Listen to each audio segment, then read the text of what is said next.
What is going on there, YouTube? And welcome back to another comic book video. This is the channel where we sit down and cover different comic book stories from Marvel, DC, and even IDW as well.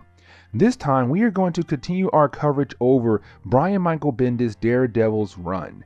And we pick up with the next story where the whole world finds out that Daredevil is Matt Murdock. The question is, how does the world find out that Daredevil is Matt Murdock? Well, you will find out in this video right here. And so if you like today's comic book video, please leave me a like down below and also subscribe to the channel for more content to come in the near future.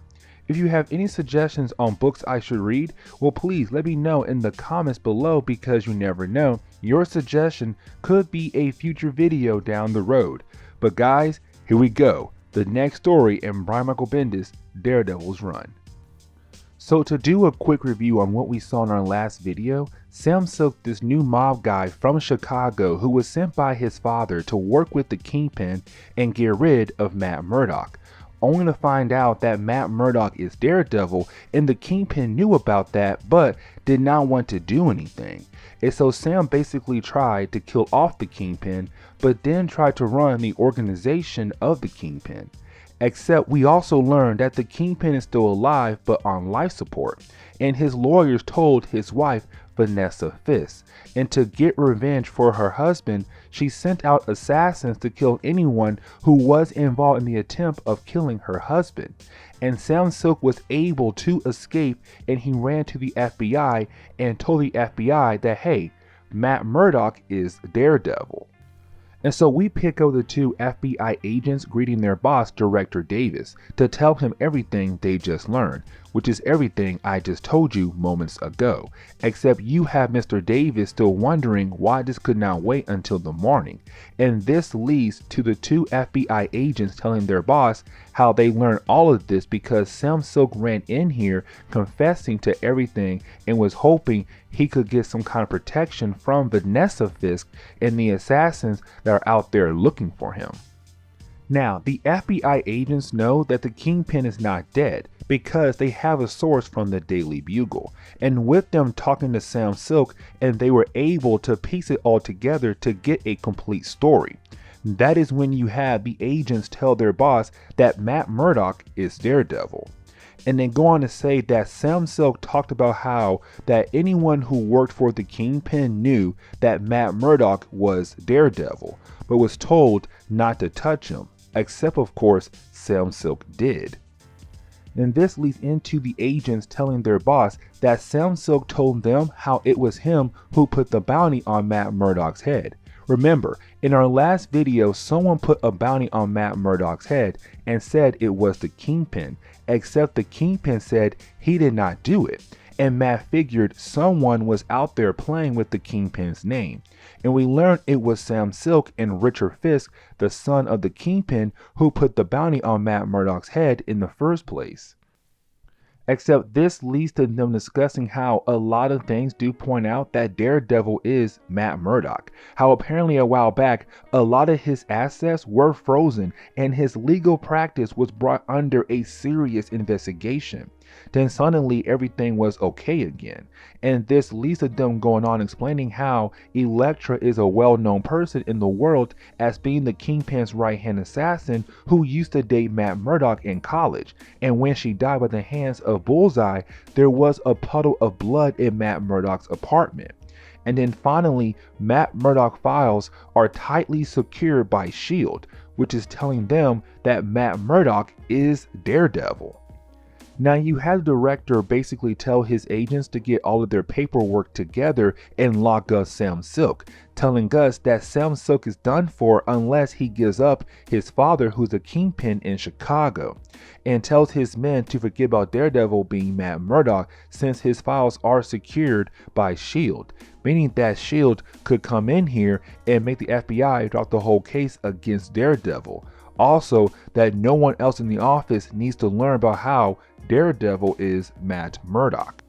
Jumping over 3 days later, we actually pick up with Foggy Nelson getting the newspaper. It's supposed to be a normal day for him, except when he looks down to get the paper, he comes to find out that someone has told the Daily Globe that Daredevil is Matt Murdock, meaning now that the whole world knows that Daredevil is Matt Murdock and everything is going to change for him now.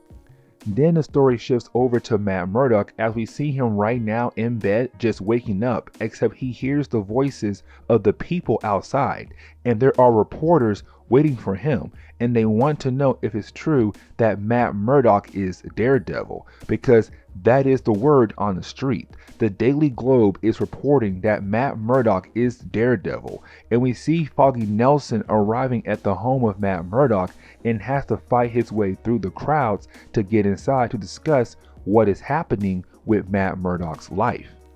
And we jump back a couple days ago and we pick up the two FBI agents who we saw in the beginning in our video.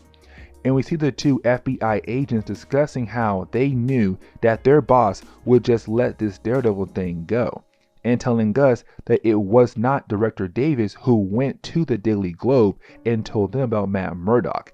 Instead, we learned that it was Henry Dobbs, one of the two agents. Now, we learn why he did this right here.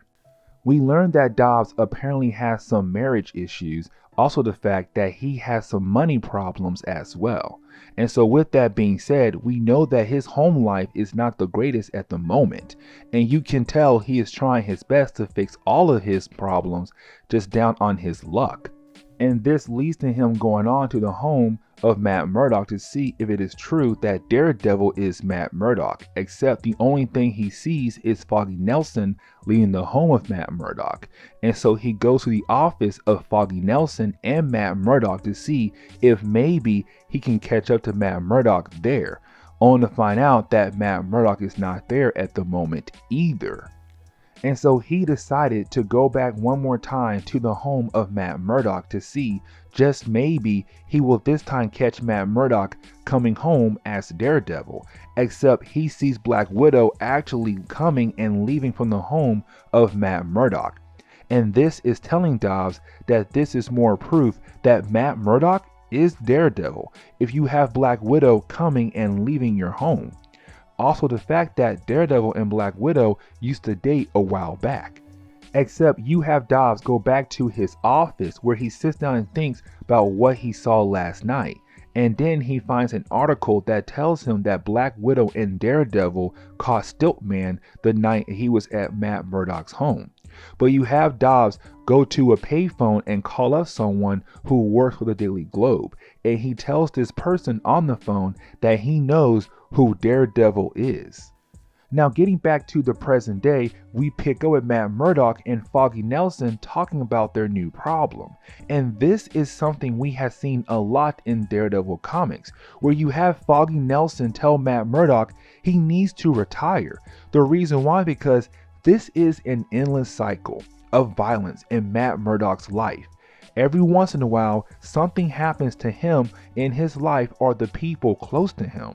And now Matt has reached a point that everyone for sure knows that Matt Murdock is Daredevil. And the people close to him could have villains come after them. And now all of his legal cases could get tossed out of court now. And Foggy Nelson is presenting the option of Matt Murdock retiring his Daredevil persona. Now we jump over to the Daily Bugle, where of course that means we get to see Ben Urich, who works there, except we also get Jonah Jameson as well. But we see him upset about the fact that the Daily Globe was able to get the word out first of Matt Murdock being Daredevil, because this is the biggest news in New York right now, and rightfully so. But then you have Ben Urich stop Jonah to tell him that the news article about Matt Murdock being Daredevil is not true. He tells Jonah that he knows who Daredevil truly is. It is not Matt Murdock, and he is not going to reveal the true identity to Jonah. Now, Jonah does not believe Ben Urich knows who Daredevil truly is. Except you have Peter Parker walk in and tell Jonah the same thing as well, that he knows who Daredevil truly is, and he is not going to tell Jonah either. This is a way of hoping that Jonah and the other people who work inside the Daily Bugle won't try to push stories that say that Matt Murdock is Daredevil. And you can see Jonah wants to push more stories out there, but he kind of steps back and realizes that maybe he should not do that. Now, getting back over to Matt Murdock, we actually pick up with him right now jumping rooftop to rooftop, and this is him trying to take his mind off things. Except while he is doing this, we can see he is thinking about his life and the people around him that got pulled into the Daredevil life. He is also thinking how this all leads up to the point where the whole world now knows that he is Daredevil. And he is having a hard time accepting this. But this leads into him running over to a spot where there are a bunch of people looking for him, and he is above them watching them. This point right here is showing us that Matt Murdock could be done being Daredevil maybe, or the fact that he is tired of trying to hide the fact that he is Daredevil, except he realized what he's doing right now is a bad idea, because he took his mask off and people can just look up and see him in the outfit. And so he puts the mask back on, and then we see him leave. Luckily, he did, because a photographer saw him at the last second and was about to get a picture of him. Now, getting back over to the home of Matt Murdock, we see Foggy Nelson there, except the house is getting attacked by Mr. Hyde. And this is a character we talked about briefly in our Young Avengers video. His name is Calvin Zabo, a man who was really interested into Dr. Jekyll and Mr. Hyde story. And so he made his own formula to become somewhat like Mr. Hyde. Not really an important character, but you have him attacking the home of Matt Murdock, and this is something everyone saw coming. The fact the whole world now knows that he is Daredevil, and now all of his enemies will come after him. Now, Spider-Man does arrive to stop Mr. Hyde, and the reason why he is here was to really check up on Matt to see how he is doing really, where we are lucky enough to see Daredevil also come back home to help Spider-Man take down Mr. Hyde in a matter of a few pages, where this section of the story we see Daredevil leave with Spider-Man so they can talk, because these characters are close friends. They know each other's secret identity, and they team up so many times in comics by this point. 26 days later, we see Matt and Foggy meeting up with Ben Urich, where you have Matt thanking Ben for helping out with stopping the Daily Bugle, pushing more stories about him being Daredevil. We also learn in those 26 days, Matt actually went to Japan to get away, meditate, and figure out a plan to fix this. And so you have Matt tell Ben that he must stop being friends for a while, and also the fact the next day he is going to surprise the world with his plan. This is where we see Matt the next day at his press conference, and people are hoping that he is going to finally admit that he is Daredevil. We also see that Luke Cage is there as well as his bodyguard to keep up the appearance of an innocent blind man who does not have any powers and needs protection. Now you have Matt saying that he is going to sue the Daily Globe for slander and hoping to get $40 million for his lawsuit. Of course, everyone is freaking out about this. Now, 3 weeks later, we see Matt is greeted by the Black Widow in his office. And remember what I said earlier, these two characters used to date a long time ago, but they still have strong feelings for each other. And the reason why she is here is because she really is the one person who supports the idea of Matt Murdock being Daredevil, because the fact they are both heroes and they can share that common trait with one another. Now, Matt is trying to stop being Daredevil for the moment to get ready for his big lawsuit against the Daily Globe. But at the same time, it does seem like he could be retiring his Daredevil persona. And the reason why I said that is because we see her go and visit Foggy to ask him what is going on with Matt Murdock.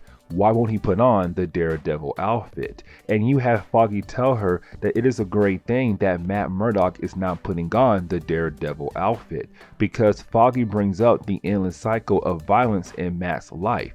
but also the fact that Daredevil is going to get him killed. And when he dies, he'll be taken away from all of his friends. And so it is really Foggy happy that Matt is done being Daredevil because he can finally be sure that his best friend is not going to die. But after Foggy leaves the room, we see Black Widow actually call up someone we are going to see here in a moment. And we have something I did not expect to see happen next when I originally read this run. We have Matt Murdock meeting up with Vanessa Fisk, who is the wife of the Kingpin, where they are discussing the fact how she found out who was the one who told the Daily Globe about Matt's secret identity, how she's leaving the country to be with her husband who is still on life support, and then she proceeds to tell Matt that she sold everything the Kingpin owned to his colleagues. Also, the bounty that was placed on Matt's head has been removed. And finally, you have Matt tell her sorry for her loss because he knows that Richard Fisk, the son of the Kingpin, is dead, and make it seem like he also knows that she was the one who killed Richard. Now we see Matt leave the dinner and Luke Cage and him get in the car to leave the place, where you have Luke Cage tell Matt it is a bad idea for Matt to spend time with the Kingpin's wife like that, except Matt is not listening. But when they arrive back at the home of Matt Murdock, that is when Matt Murdock hears something or maybe someone, and where he runs to that person and we see the return of Elektra. And this is huge because this is the one person Daredevil truly loves, and every time she comes around he just freezes up. This is where we learn that Black Widow was the one who called Elektra, because Black Widow knows that Elektra and Matt used to date. She also knows that the only person Matt truly listens to is Elektra because of how much he loves her. Now you have Matt try to talk to Elektra about the fact that it is weird for Black Widow to call his other ex-girlfriend up, except he talks about how everyone is giving their opinion on what he should do, or how he is different, or how he is thinking that he finally reached a point in his life where he faced something that he can't overcome. Also brings up Foggy's idea of the endless cycle of violence again. And you have Elektra just say, the only death that you can take responsibility for is the one you commit with your hand. And she leaves him there to think about that. Now, the next day, we see the lawyer of the Daily Globe is here to talk to Foggy Nelson and Matt Murdock about the big trial, where he basically tells Matt that they don't believe in the fact that Matt Murdock is really blind, that he is Daredevil, and the fact he is doing this is hoping that it will make the world believe that he is not Daredevil. And while this lawyer is going off about the reasons why he does not believe Matt, you have Matt pulled out the note he got earlier from Vanessa Fisk that tells him who told the Daily Globe about his secret identity. And so later in the day, you have Matt Murdock put on the Daredevil outfit and go visit Agent Dobbs, the person who told the Daily Globe about Matt Murdock's secret identity, where you have Daredevil go there and he doesn't say a word, but he goes there just to scare Agent Dobbs, hoping he will run back to the Daily Globe to tell them that he was wrong about the secret identity of Daredevil. This leads to the next day, where we see the two sides having a meeting hoping to not take this to court. And so we see that the Daily Globe is actually going to settle and admit that they falsely put information out there about Matt, going to put a new article out there that states that Daredevil is not Matt Murdock, and also give Matt a big payday as well. Where we see Matt agree to the terms as well, and everything seems okay, except you have the CEO of the Daily Globe want to talk to Matt in private. And this is where you have the CEO of the Daily Globe tell Matt that he was originally going to fight Matt in court until it actually broke Matt, because he hates when someone calls him a liar. And Matt basically did that on live television when he did that press conference saying that he was going to sue the Daily Globe, except the CEO said his lawyers told him to settle. and he did. But this is where things go bad for Matt, because you have Matt Murdock smirk a little bit, and the CEO of the Daily Globe saw it and calls off the deal, because to him, Matt is being a jerk now with that smirk on his face, and decided to take Matt Murdock to court. And this is where we are going to end today's video. And so guys, please leave me a like down below, and also subscribe to the channel for more content to come in the near future. Also, any suggestions on books I should read, well, please let me know in the comments below, because you never know, your suggestion could be a future video down the road. But guys, I'm out of here, and I will see you on the next comic book video. Later, guys.